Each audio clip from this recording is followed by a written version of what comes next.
ଗତକାଲି କେନ୍ଦ୍ର ସରକାର ତାଙ୍କର ୟୁନିୟନ କ୍ୟାବିନେଟ୍ରେ 13,000 କୋଟି ଟଙ୍କା ଦେଇଛନ୍ତି, ସାଂକ୍ସନ୍ କରିଛନ୍ତି ଜୟପୁର ମେଟ୍ରୋ ଫେଜ୍ 2 ପାଇଁ, ଯାହାକି ରାଜସ୍ଥାନରେ ଅଛି।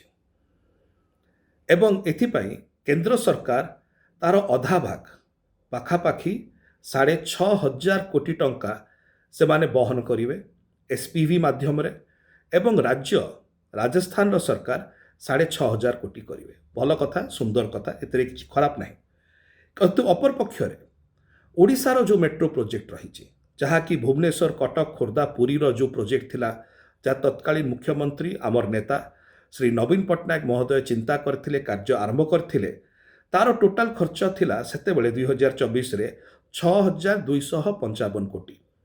ଯଦି ଜୟପୁରର ଯେଉଁ ମଡେଲ ଅଛି, ଜୟପୁରର ମେଟ୍ରୋ ମଡେଲ ଅଛି, ସେଟାକୁ ଧରି ଦିଆଯାଏ କି କେନ୍ଦ୍ର ସରକାର ଅଧା ଏବଂ ରାଜ୍ୟ ସରକାର ଅଧା ବହନ କରିବେ, ତେବେ ହାରାହାରି 3,000 କୋଟି ଟଙ୍କା କେନ୍ଦ୍ର ସରକାର ଏବଂ 3,000 କୋଟି ଟଙ୍କା ରାଜ୍ୟ ସରକାର ବହନ କରିବେ।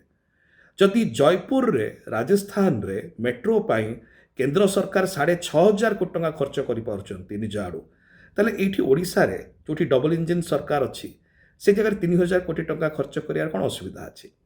ଏଥିପାଇଁ ବଡ଼ ପ୍ରଶ୍ନ ହେଉଛି, ଯେଉଁ ରାଜ୍ୟ ଓଡ଼ିଶା କେନ୍ଦ୍ର ସରକାରଙ୍କୁ, ଭାରତୀୟ ଜନତା ପାର୍ଟିକୁ 21 ମଧ୍ୟରୁ 20 ଲୋକସଭା ସାଂସଦ ଦେଲେ, 220 ସାଂସଦ ଜାଗାରେ 240 ସାଂସଦ ହେଲା କେନ୍ଦ୍ର ସରକାରଙ୍କର, ଏନ୍ଡିଏ ସରକାରଙ୍କର, ସେଇ ଜାଗାରେ ଯଦି ରାଜସ୍ଥାନକୁ 6,500 କୋଟି ଟଙ୍କା କେନ୍ଦ୍ର ସରକାର ଦେଉଛନ୍ତି ମେଟ୍ରୋ ପାଇଁ, ତାହେଲେ ଓଡ଼ିଶାକୁ 3,000 କୋଟି ଟଙ୍କା ଦେବାର ଅସୁବିଧା କେଉଁଠି ରହୁଛି?